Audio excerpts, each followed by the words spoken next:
So hello everyone, my name is Nityananda Chandra, and today's course is called Perception Unplugged, Navigating the Body, Mind, and Soul Connection.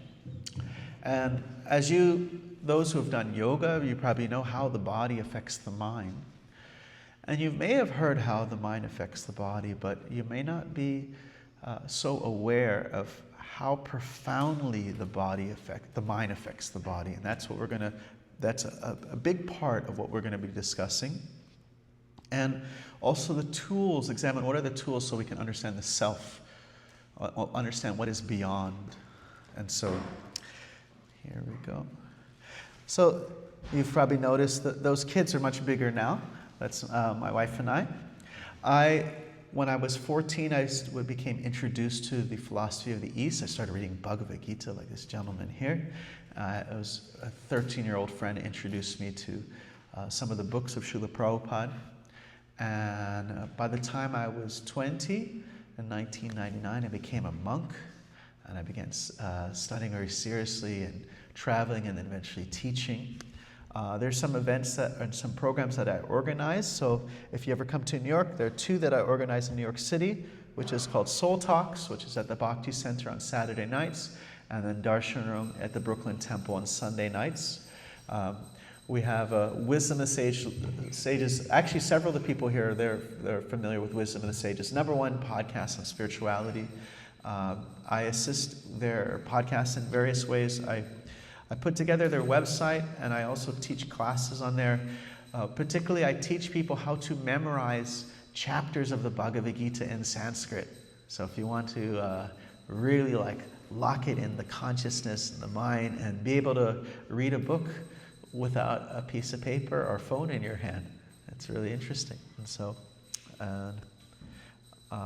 yes, so this is, you can see young faces there. This is back in year 2001. 2002. We've been married since 2002.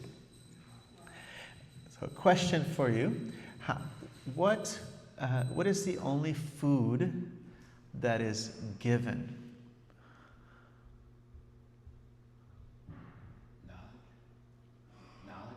Knowledge. That's a good answer. That's the first time I heard that one. That's cool. Given to you.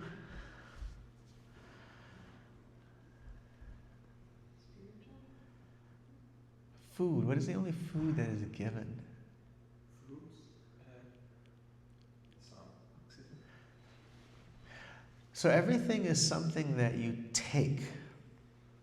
But there's something that grows, that comes, that's given. It just pours out of affection. Milk. So a mother, she hears her baby cry. What happens to her? She starts to lactate.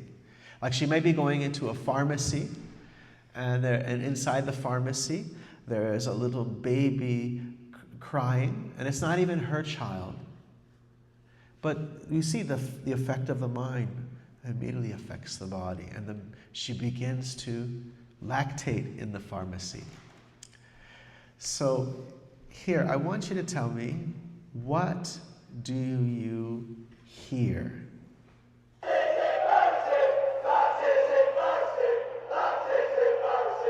What do you hear?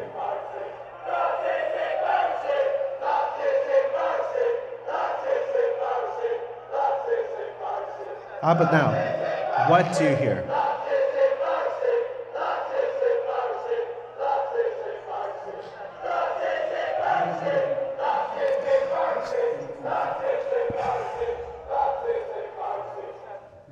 Okay. What are you hearing? How about... That's a good one. Right. Where is that sound? Okay, go back. Right.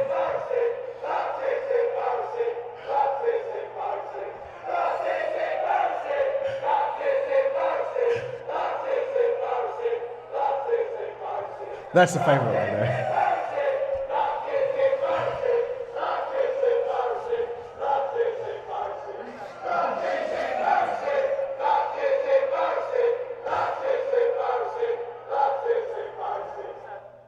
So tell me, what did you hear? Whatever you put. Whatever was on the screen. Anyone stuck out a little more than the others? Did you actually start to hear like it really sounded like they were saying what you were reading? That due to the particular framing, it came out differently? So that is embarrassing. That is embarrassing. That is embarrassing. That is embarrassing. That's the chant. And so this is the effect of the mind, that the mind is a prediction machine, and due to our eyes take in light, our ears are taking in sound, but there's processing that takes place behind that. If I were blind and is immediately given vision, having seen forms before, I would not be able to understand what I was seeing. It's the processing that makes things possible. For example, when you read a book, do you read every letter in the words? Your mind processes these words and goes on one after the other. So what do you see here? Do you see a battle? Do you see a man lying down? Do you see a map, or do you see one of Gita Nagari's cows? Let's help you out for a bit. If you just have the ears, eyes, nose, and there's her back. Everyone see the cow? Yes. Okay. So now, is it hard to see the cow now? Once the processing has taken place, when it's been set there, you see it. It's there. What do you see here? You see a frog, a man. Anybody have an idea? How about now? You can see him, yeah? There you go. There with him or without, you still see him. Then, many of you have all seen this. What do you see? Duck or rabbit, yes. Now, they did this experiment at a zoo, and in October, 90% of the people saw a bird. But during Easter, we just had Easter, so maybe that's why it's so easy to see both. During Easter time, 80% saw a rabbit, and 100% of the kids saw a rabbit. I saw a rabbit before, so that. Oh, you saw a rabbit first. So yeah, we just passed Easter, so there's been a lot of rabbits in your.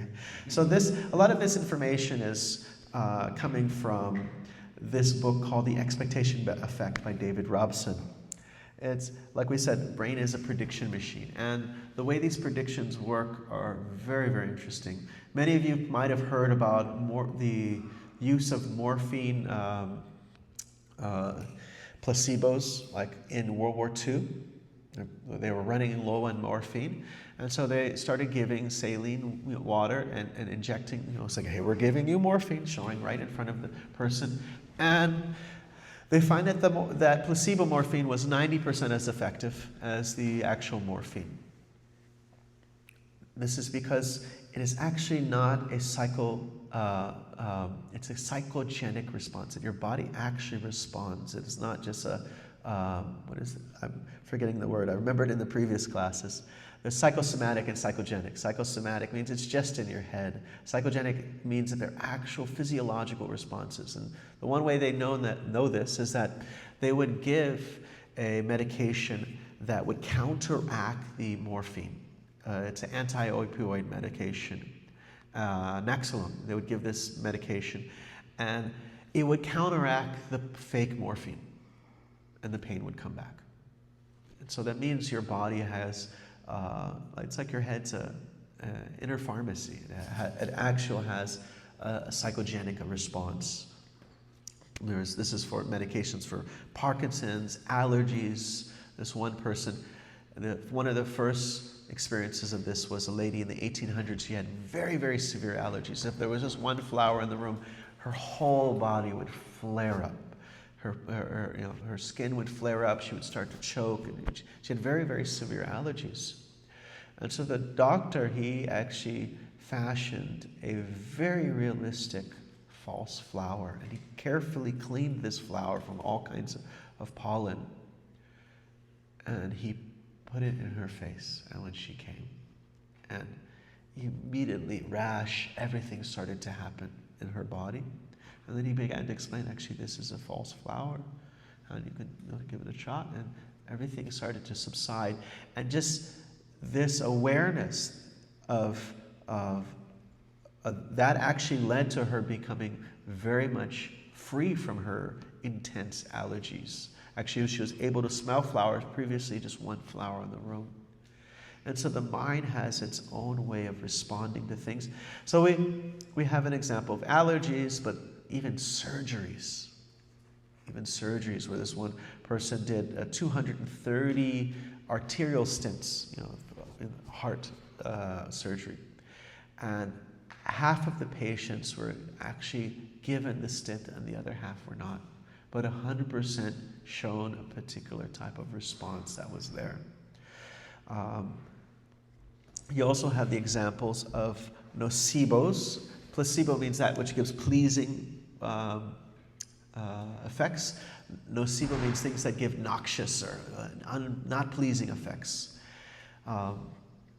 So you've seen those commercials. It has like some beautiful scene, and there's a medication. It says, by the way, our medication may cause diarrhea, upset stomach, death, thoughts of killing your friends, and it'll go on with this long list of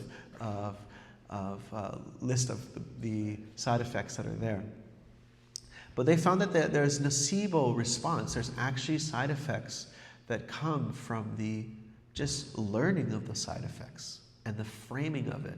If they tell you 27 out of 100 people got a stomach ache, you're very much likely to get a stomach ache. But if they tell you 73 out of 100 didn't get a stomach ache, then all of a sudden the people that are getting a stomach ache, the response is much different, although those two data points are exactly the same.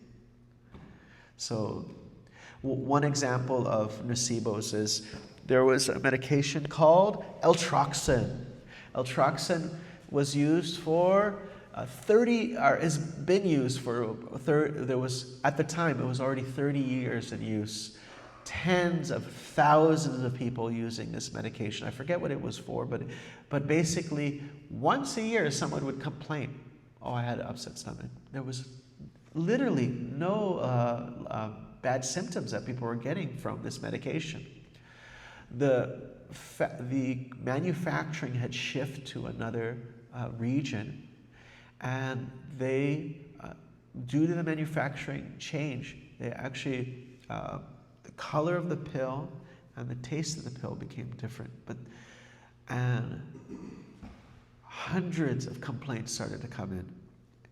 18,000 complaints, or 14,000 complaints in 18 months. Previously, it was one complaint a year. It was 14,000 complaints in 18 months. And so the doctors, the scientists who put this together, they were, what is the problem here?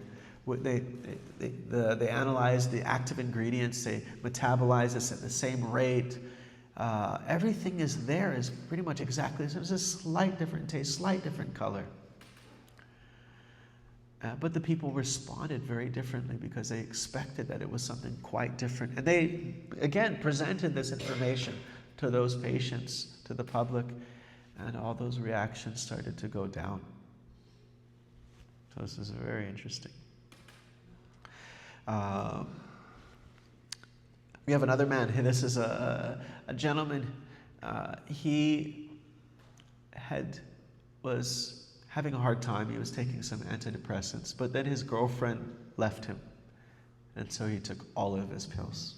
And he wanted to give up his life. He had second thoughts about this, and he called his friend. His friend took him to the emergency room. He came to the emergency room.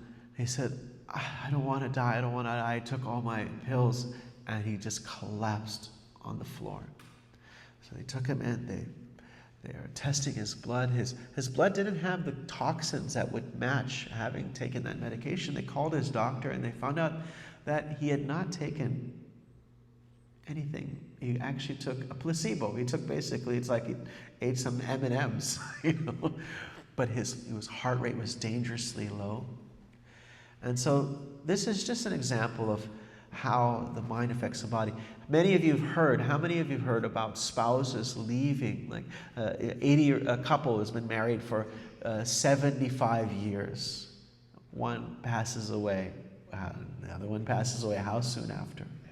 Just, they found that abnormally there was a high rate of deaths that follow significant dates. 1900, year 2000.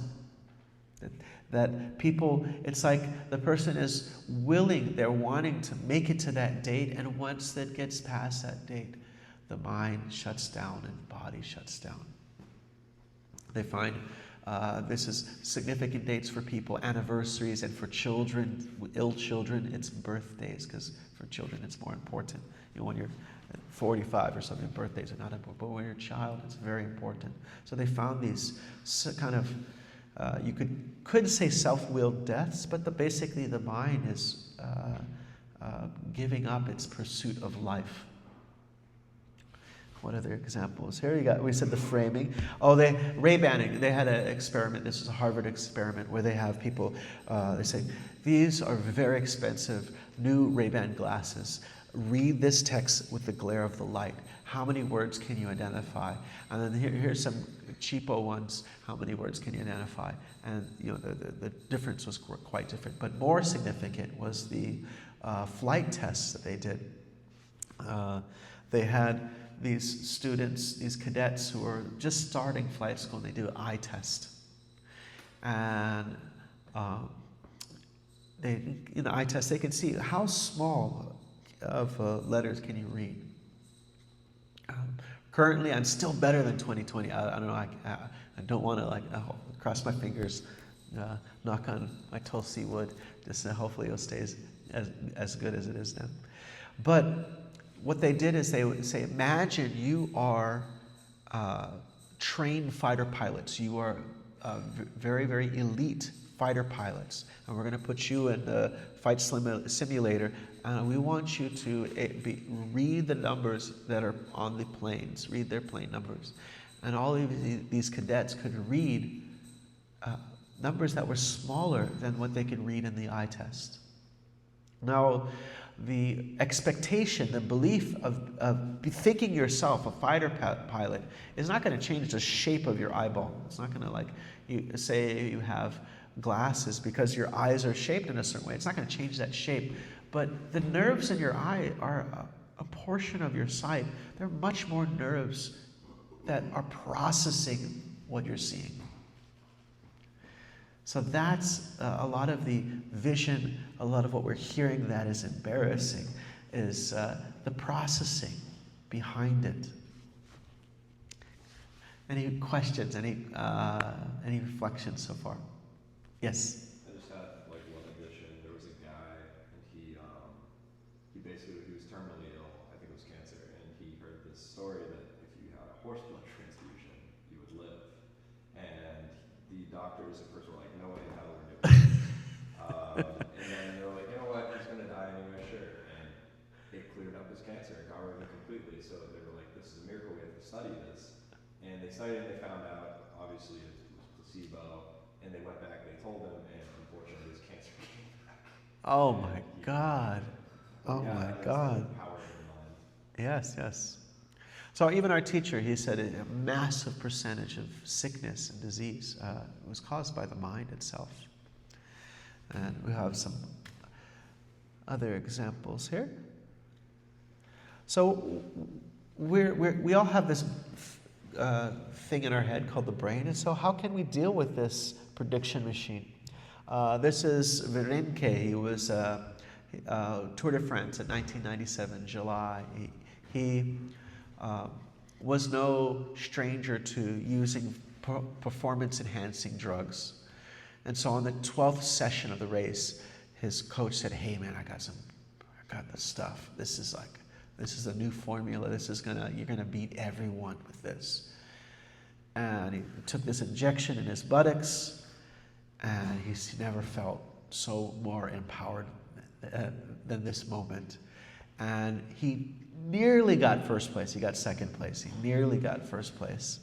But it was actually nothing. It was not any type of high performance drug. It was just like some glucose. It wasn't anything very significant. And so this actually leads to a new theory on exhaustion and even satiation and hunger. So there's what is called VO2 max. VO2 max is the maximum aerobic capacity, the peak rate by how your blood is, how you're getting oxygen into your system. And so the University of Nevada, they did this test, and they basically took a bunch of students, and then half of them, they said, wow, man, you've got a really good system. Like, you really take in oxygen. You're very efficient. Your body is very special. And they would just hype a certain group up like this. And then the next week they tested them, and those people, they were able to actually increase this oxygen consumption, that they were able to keep the same pace but use less energy, because the body was responding to this expectation. Invisible exercise. Anybody guess what that is? Actually, two different things, but. When you picture yourself lifting something heavy. Picture yourself lifting something heavy, yes. That's. And invisible exercise is also all the stuff you're already doing, but you're not thinking this is exercise. You're already, you're mowing the lawn, you're washing the dishes, you're putting the stuff in the laundry, you're all these things that you're already doing, and you're not recognizing that. So they did this one test where they would have they looked at and basically analyzed what is the type of energy consumption, or what kind of exercise is being done by somebody who's working in a hotel. What kind of energy is to do this? What kind of energy is to do that? And they then took a group of those people and communicated to those people, this is this, and this is equal to this much at a gym. And this, and this is this much at doing that. And they then later went and checked on those people, and they found out that they had lower BMI, lower blood pressure, that it had an effect on their body. Another one, there's what is called MET. This is their metabolic equivalent. So there's 3 is like moderate exercise, and 6 is vigorous. And they basically show them like, what are you doing compared to like what it would be in a gym, and it actually had an effect. Invisible exercise also, as you said, is even picturing yourself doing things. Like the Michael Phelps, he was a 28 medal winner. He won 23 gold medals, and he intensely visualizes the process of his racing. Intensely visualize. And then, so they did visualization tests where they asked people to do a very boring exercise. 15 minutes a day, imagine yourself lifting something with your forearms. Just 15 minutes a day. You have to sit there and just imagine it. And then they tested the next week. They were 11% stronger than they were previously, just by the imagination that they're. So when we exercise, when we move our body, we often think it's that all of our muscles are being in use, but your brain is actually moderating all these things, and even the fatigue. There's so many examples of a person, like, I can run for this long and then I'll be fatigued. I can do this for this long and then I'd be fatigued. And they did things where they gave people dummy clocks, which slowed down the time. And people went much more further than they could before. And they actually, the sense of fatigue came when they thought it should come. So this is, we find that sometimes we are limiting ourselves. We don't want to, do something dangerous. And there's examples of things that we actually do something very dangerous that are very harmful, but in emergency circumstances. So you have the examples of hulking out in emergencies. So you have two daughters who lifted, what was it, a 3,000-pound tractor to save their father. And they were able to, they have another one was Alec Kornacki. He is crushed by his BMW, and his daughter lifted the BMW up. She was 22 years old. Oftentimes these ripped tendons, ripped muscles, crushed teeth, but the body is able to show immense strength when it leaves aside all boundaries. Of course, we don't want to do anything like that. So, and as we talked about, even theories about hunger. We often think that hunger is because our stomach is noticing how full it is, but tests are showing that it's not. It's actually the prediction machine is looking at what you're eating, and oftentimes we don't very consciously eat. Actually, Srila Prabhupada, he would sit and eat without talking. He would sit very silently, and he would eat very, very conscientiously.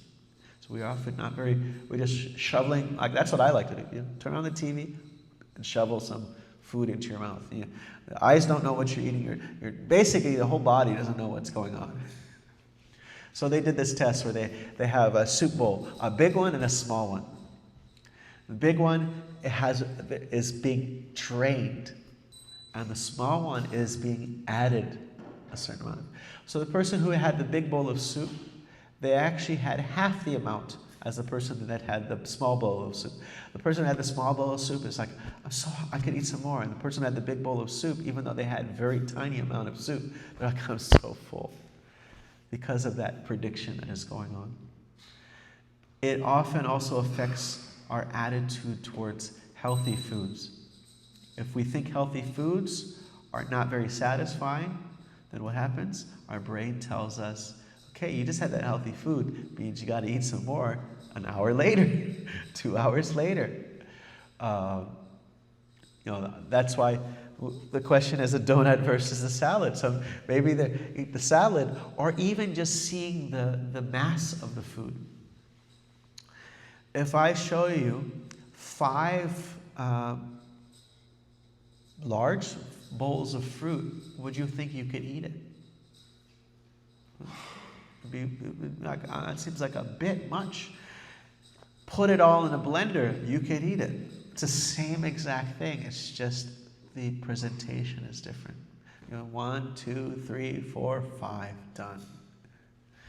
And so they had one man who had seizures, and they did a surgery on him, and unfortunately it gave him amnesia that he could not. He could remember the things in the past, but daily things, like if you told him a joke and then you told him a joke a few hours later, he would think it's completely hilarious. You told him some fact and you told him again. Everything was new to him. And so because of this, they did a test, and they stopped. They realized they could feed him continuously. That people that have these amnesiac experiences, we ask them, "Are you hungry?" They look at the clock. They're not sure. So we find that we don't believe what we see. Show me, and I'll believe it. We see what we believe. This is Atmavan Manyate Jagat in Sanskrit. What we fill ourselves in, that is how we see this world. What our state of consciousness is. Actually, in Bhagavad Gita, which is a very important book to read, it talks about how our state of consciousness affects our worldview. That's the whole 17th chapter of the Gita. What are the kind of layers of consciousness that we have? We're on the Tamagun, Rajagun, or Sattva, these 3 kind of energetic flavors of this world. Depending on where we are on that spectrum, that's how we see this world. So a question for you, how do we know things? What are ways we can understand things, gain some understanding of something? Yes? Visual memory. So you see something. Okay? And yes? Experiencing it firsthand. Experiencing firsthand. Okay? explanation. Someone, it's come some teacher, some expert, somebody who knows something about it. I was gonna say we're taught. You're taught? Is it, yeah. Okay. Anything else? From a book? From a book? So, in the ancient Indian tradition, they describe about 10 different ways one can learn things. And then they boil these 10 down to actually 3. And fundamentally, you have things you perceive with your senses. So, eyes, ears, nose, sense of touch, taste. Then you have something else. Your senses see something like, oh, there's smoke. Oh, there must be a fire. That's you're not seeing the fire. So that's called logical inference. So in Sanskrit, these are called the 3 pramanas. Prama means a correct cognition of something. And pramana means that thing that leads, it means evidence, or the thing that leads to understanding something. So pratyaksha means the things that you see or taste or smell. Anuman means the logic. And then the next one, as you all mentioned, was a reliable source, a reliable testimony. How do most of us learn things in science class? 80% of the time. Experiment. Trick question. No. 80% of the time, we're just being told something, and we're reading out of a book, and then 20%, maybe, we're doing the experiment. A little trick question there. So we're basically being told. So we have some testimony, some expert authority, someone who has some knowledge. So we're going to look at the senses. So sensory perception. How does sensory perception work? The object gets in contact with our senses. Our mind then chooses to give the received sensation attention. Like, I could be, there's this, if you go to Bhakti Center, have you been to Bhakti Center? Okay, so there's a wonderful place. They have yoga, meditation. They have the #1 vegetarian restaurant in New York City called Divya's Kitchen. And so there's a place called Bhakti Center, a 6-story building in Manhattan, right on First Street, First Avenue. So if you go there, right as you cross the street, there's this one restaurant, and it's so noisy there. It's everyone's like talking. Now, if you're in that restaurant, all that sound's coming into your ears. How do you hear someone's conversation? How do you hear your neighbor's conversation? You have to apply your attention to your consciousness there. The ears are just taking in the audio, but when the consciousness is applied, just like when you consciously eat, something happens differently. So when you consciously apply your attention there, then you actually take in the information. So sensory perception requires the senses, but it also requires that conscious attention. So there is the external by the senses, but there's also internal, the mind, feelings of hate, love, pleasure. These are different things that we can experience, we can directly perceive. What are some of its limits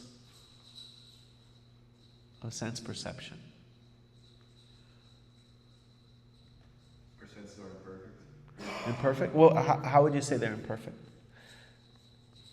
You just showed us all the ways we can. Okay. We I- can perceive what we think we're going to perceive. Good. Actually, the mind would be, the mind is one of the senses. So the mind would be the processing of the sense information is imperfect, and the senses are imperfect. So those are two things actually. So you may need glasses, but even if you don't need glasses, what is your spectrum of vision? It's still limited. Or if you don't need a hearing aid, what is your spectrum of hearing? It's still limited. If I close my eyes, I don't see the cells there. I don't see the cells on my eyelids. The light goes off, and maybe I can see a little color if there's a flashlight in front of my face. But I don't see, immediately 1 nanometer from my eyeball, and I don't see miles and miles away perfectly. So there's that limit of the sense itself. Then there's a limit of the processing of the sense information. So properly working senses, proper processing, and you can't see what's happening now. You can see what's happening now, but you can't see what happened past. You're not seeing presently what's happening in the future. Also must use logic. You know, how big's the sun? If you just go by your senses, what do we tell children? Don't just believe what you see. Oh, the lady, the magic show, she got cut in half. You know, you can't just believe what you see. You have to employ logic. And so, if you want to understand something that is beyond matter, then eyes made out of matter won't be able to resolve all of that. So you have to see so those are some limits there. These different evidences, it's like they have their own domains, and they overlap. They have different domains. They're not invaluable, but they're on their own. They're not absolute. They share different features. So then you have logical inference. So this is when the mind attempts to understand something beyond the reach of the senses. And we gave the example of the smoke. It must be a fire. This is because based on repeated general experiences, both personal and from testimony, one arrives at a general principle. So you can't have logic without having first senses. Because you see things and you're like, oh, this happens. When this happens, this happens. You know? You arrive at a general principle. Oh, when smoke happens, that means fire. You know, you can't come with that without somebody either testimony giving you that knowledge or perceiving it yourself. Logic alone doesn't reveal it. Welcome, guys. Thank you. So you have this kind of general structure. You have the claim that's to be proven, the observed information, the general principle that you think about that observed information. But what if there's a planet that has fire with no smoke? What if that principle is not always applicable? You don't have universal perception, so the logic the general principle might not always be accurate. Or it may not be, could be steam, or maybe the fire is already over, and the smoke is still visible. So there's some imperfections of logic. So I'll give you an example. Have you heard of the story of the twins? So the twin says, do you believe in life after delivery? Of course, there's life after delivery. There's got to be something, isn't it?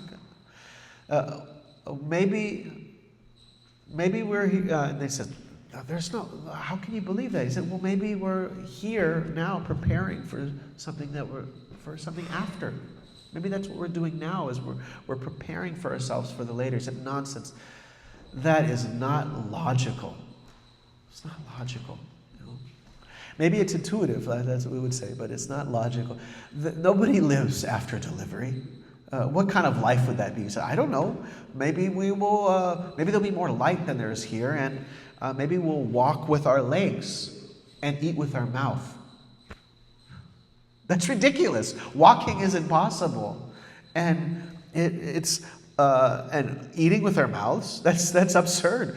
We are scientifically given all the nutrition we need from our umbilical cord, and it's not long enough. So, by logic, there's no life after delivery. Well, maybe it's just different from what it's here. Maybe you don't need a physical cord. Maybe our senses are different. Maybe they're things we haven't experienced. And then, and how would you live? They said, "Well, I'm sure that Mother would take care of us." Said, "You believe in Mother? What is this Mother?" I said, "Mother, where is she? She's all around us. It's in here where we live." I said, "How can you? That is, I don't see her, therefore it cannot be. There's no Mother. She's all around us."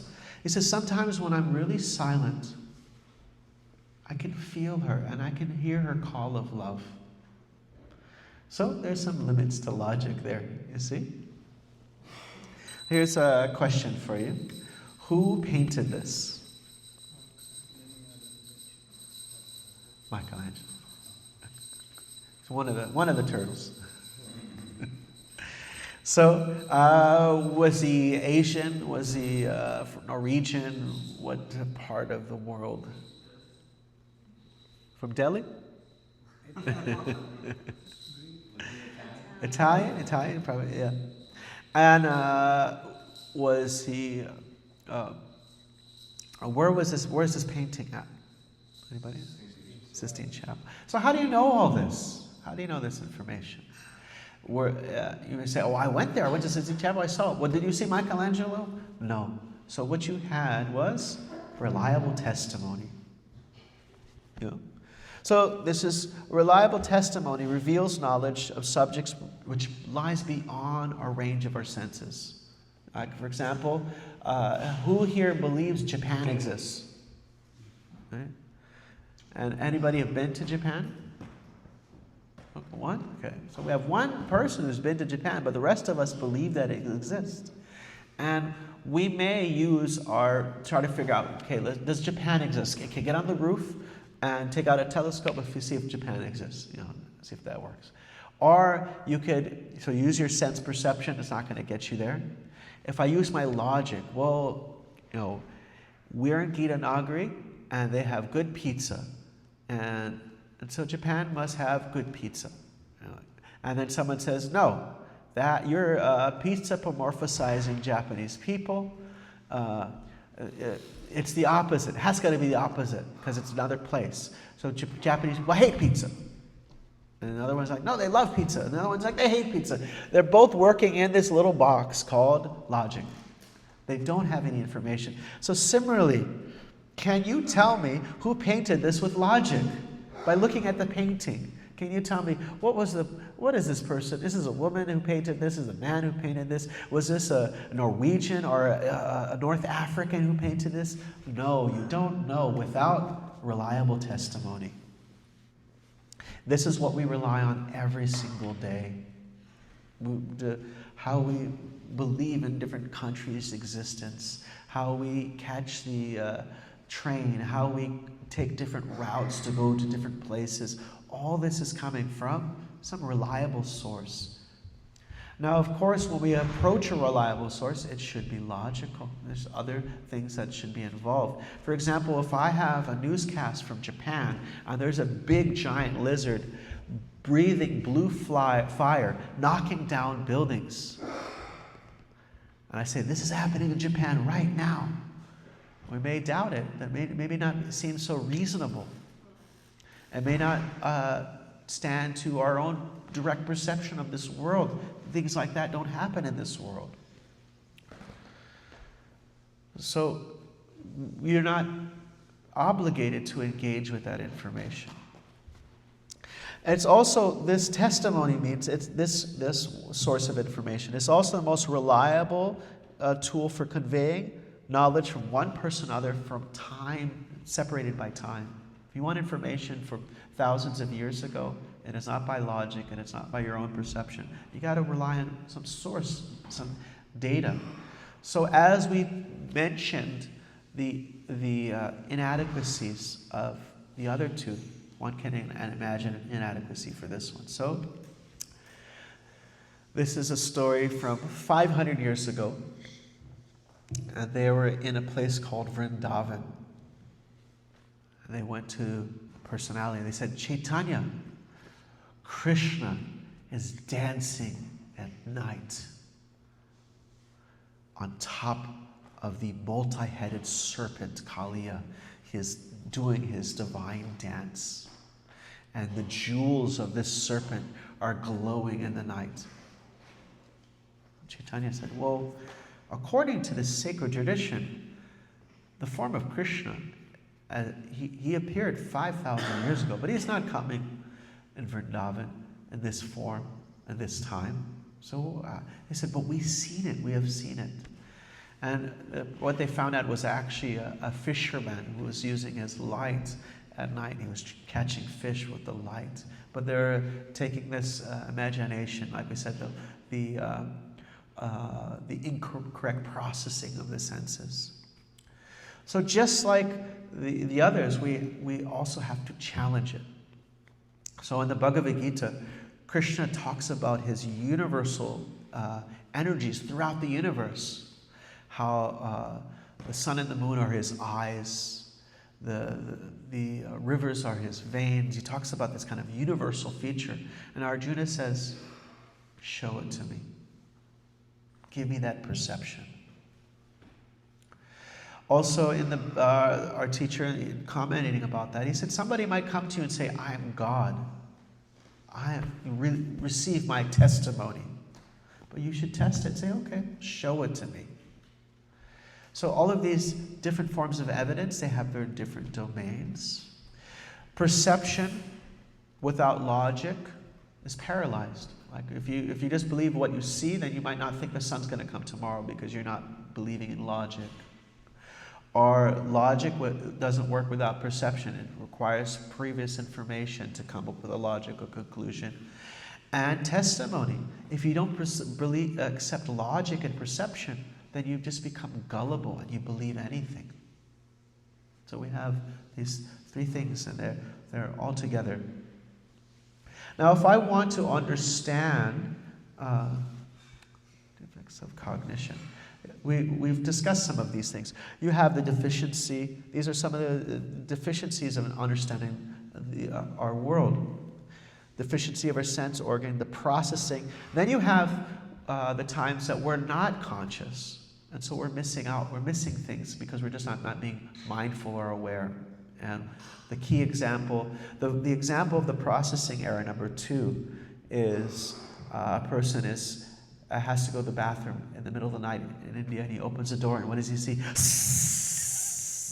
He sees a snake. And he closes the door, he screams. Oh, if you're smart, you scream. People in America think, oh no, snake, whatever. But yeah, no, India, they'll kill you. Very dangerous snakes. So he's proudly afraid of snakes, rightfully so. And then in the morning, he opens the door, and then he sees it actually was a rope. It was just a bad processing. Sense is working, but the processing didn't work so well. That's one form of illusion. There's another form of illusion is when you're just not being conscious. And the example of that is that the soul is who we are, but we think we're the body. Right? For example, where's the body you had when you were 10?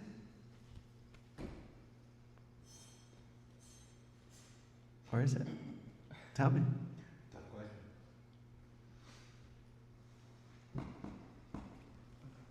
It's dead. All those cells are dead. But you're still here. But we're not being conscious observers that actually I am the soul within the body. And we're thinking we're the body, and that's called pramada or illusion. And then the issue is that despite all these three things, we often present ourselves as arbiters of truth, that we know everything. And that's called vipralipsa, when we kind of maybe deliberate deceive, or just maybe even unconsciously deceive others. So how can I know the soul in God? If I have all these problems, how can I know the soul? How can I know God? So one thing is called inductive reasoning. That's what modern science is mostly dealing with, is inductive reasoning. You observe something, and it starts with your observation, and you conclude with a theory, a broad theory. You see something, you see a specific thing, and you come up with something broad.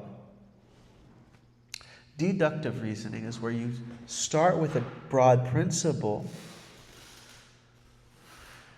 It starts with a broad theory, but you conclude with an observation. So there's, let's see.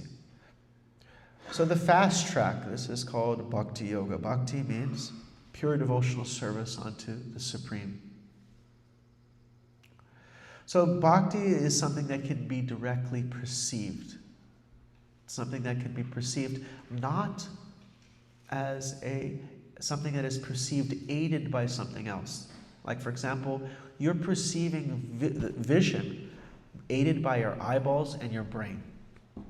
But there's something that is unaided that's called a self-evident truth. And the kirtan yesterday, do you remember the example of this self-evident truth? Anybody? Hopefully. Were you there yesterday? Sound transform. The teacher, Adi Shankar, gives this example. The teacher's crossing a river, and he tells the students, okay, we're going to cross this river. There are 10 of you students. I want to make sure all of us are here when we cross we got to swim across this river. Okay, now we swam across the river. Is everybody here? Okay, 1, 2, 3, 4, 5, 6, 7, 8, 9. Oh, somebody's gone. Let me count. 1, 2, 3, 4, 5, 6, 7, 8, 9. Oh, somebody's gone. The teacher said, you silly. You're the 10th.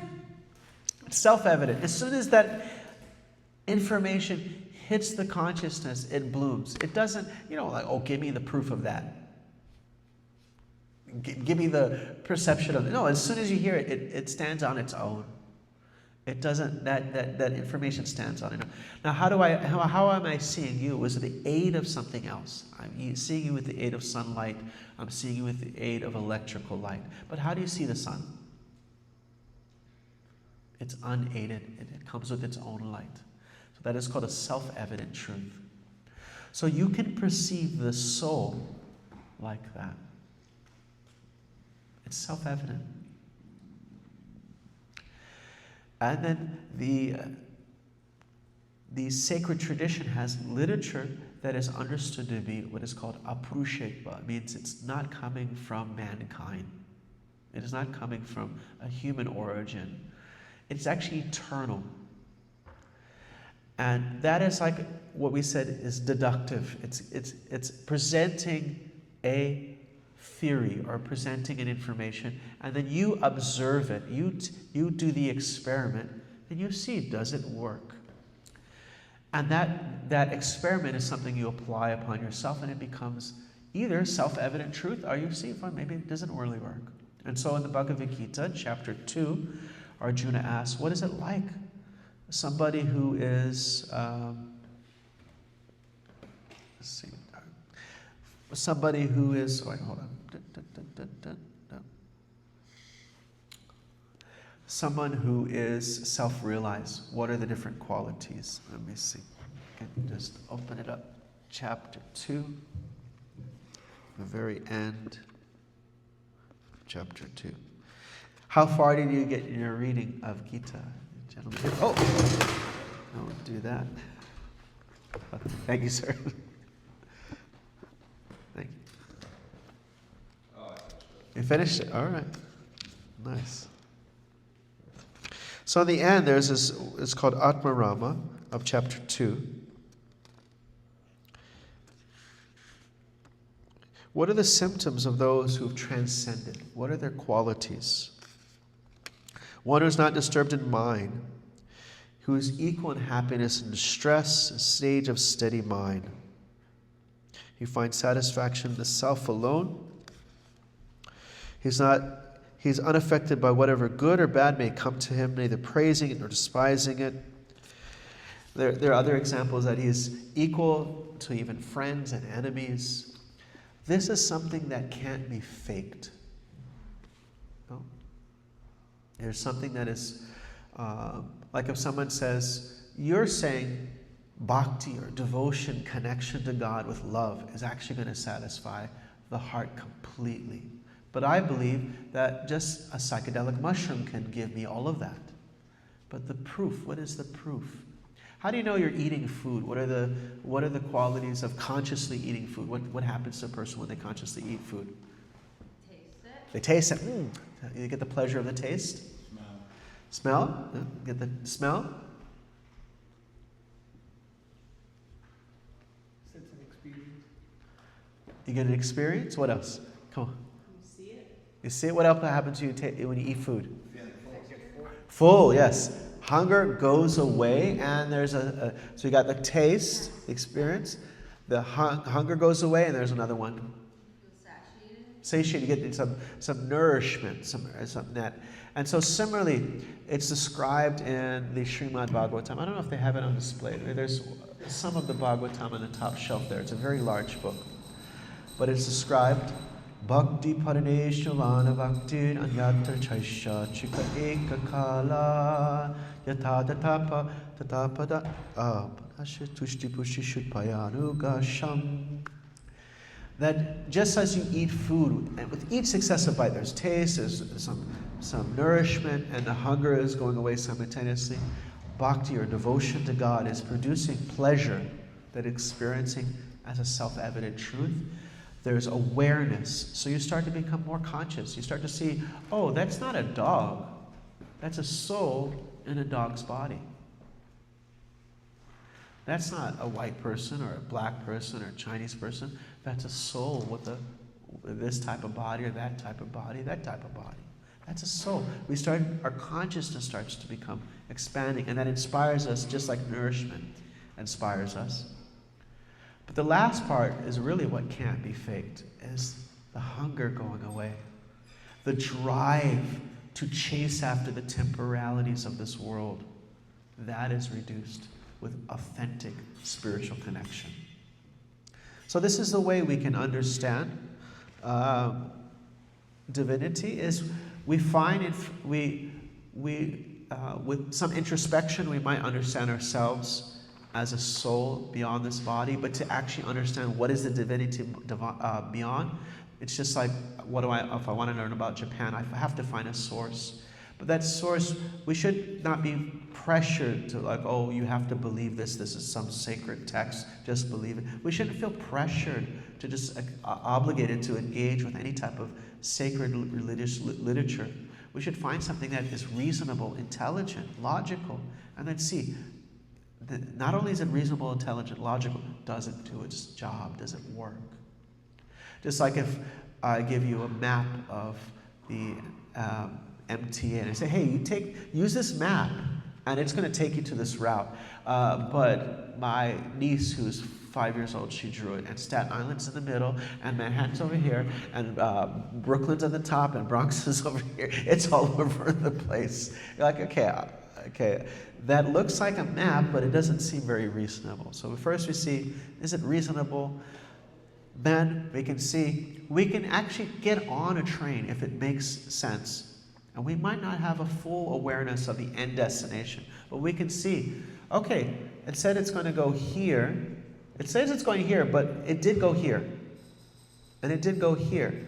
It did go there. So I'm gaining more confidence in the higher aspects, even though I'm not yet really fully realized in that. So I will stop there and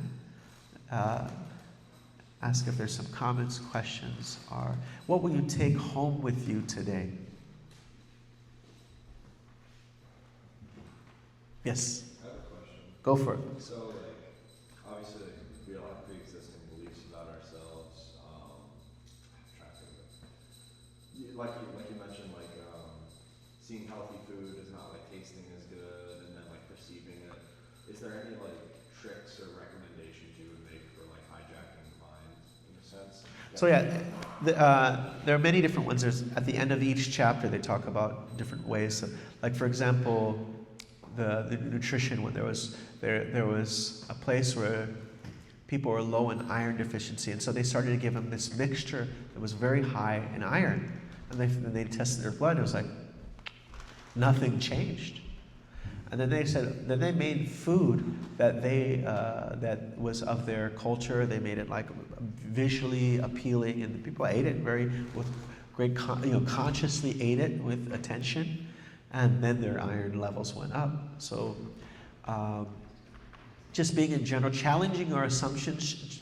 Maybe we're exercise, someone's like, hey, you should try exercise. It's good for keeping a regulated attitude and mind and keep your body healthy. And you go out for a little bit of exercise. You're like, oh no, pain.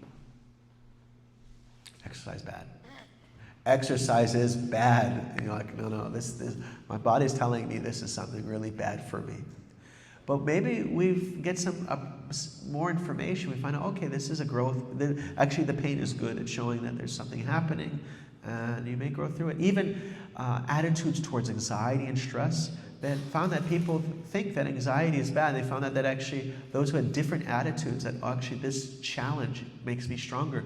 They would, most people in a culture that was telling them that anxiety was bad, any type of stress and anxiety, their performance would lower in type of cognitive tests and stuff. But those who are taught that these things strengthen your mind, their performance would increase. So yeah, we can reframe things, we can reappraise,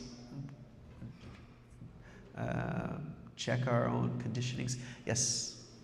So my question more has to do with the reliable sources.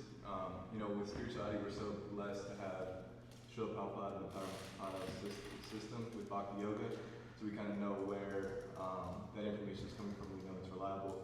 But in terms of the material world, with the rise of AI and leaders who aren't very reliable, how do you trust anyone? Yes. I know. I have teenagers, and they're like, I saw this video, blah, blah. I was like, oh, come on, please. This happened, that happened, this happened. They're like,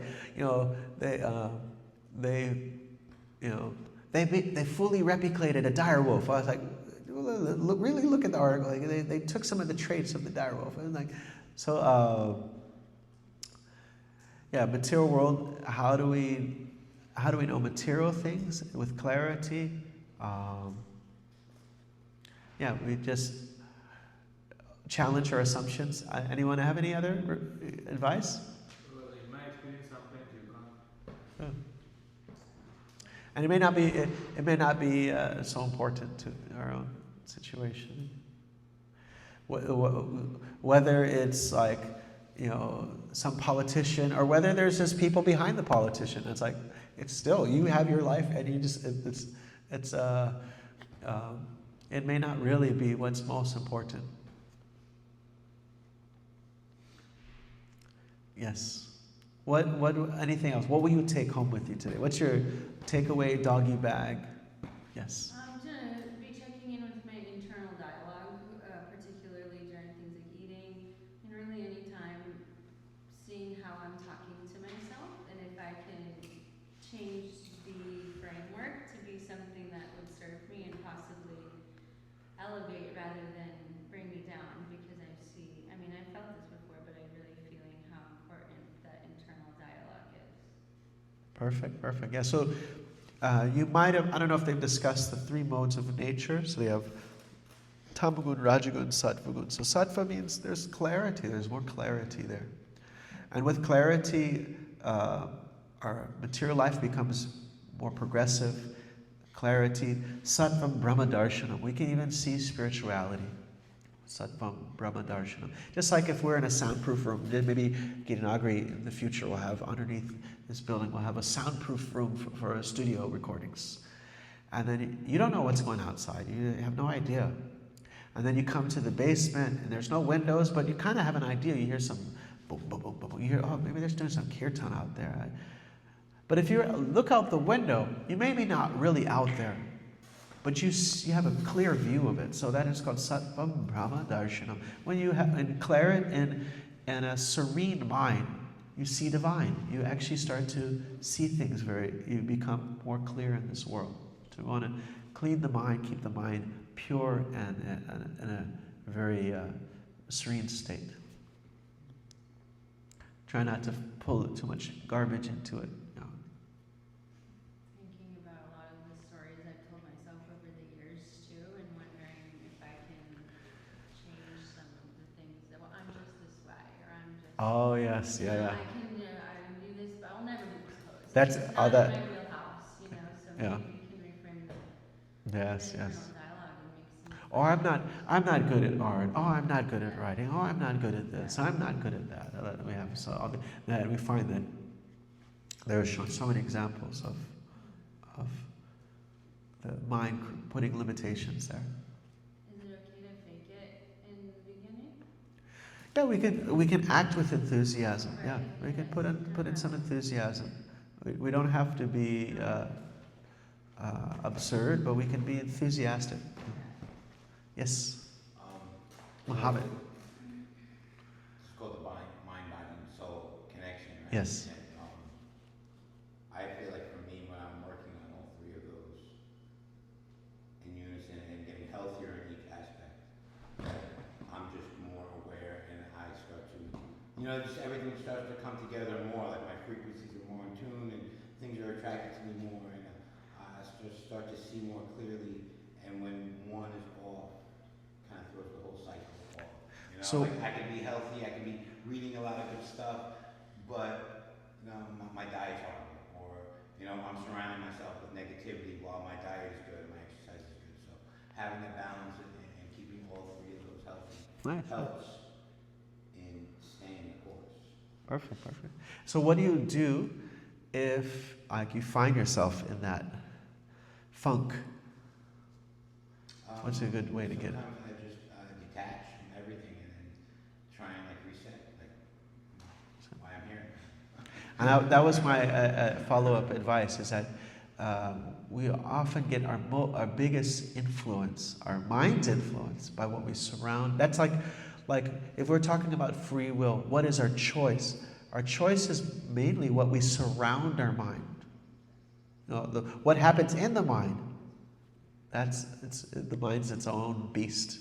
But what we surround the mind with, then the mind absorbs it. So it's like that's our greatest expression of choice. Yeah. Isn't the answer meditation, to do with japa and reconnecting with the super soul, the superpower together, and combining that? Yeah. So you get the internal practice for yourself, and then external, we try to keep that environment of the association of others. That we get actually a lot of strength from the association, and then the internal is also we're getting that connection. Also, it's like association with divinity. All right, I think we're at our time. Om Tat Sat. Thanks a lot.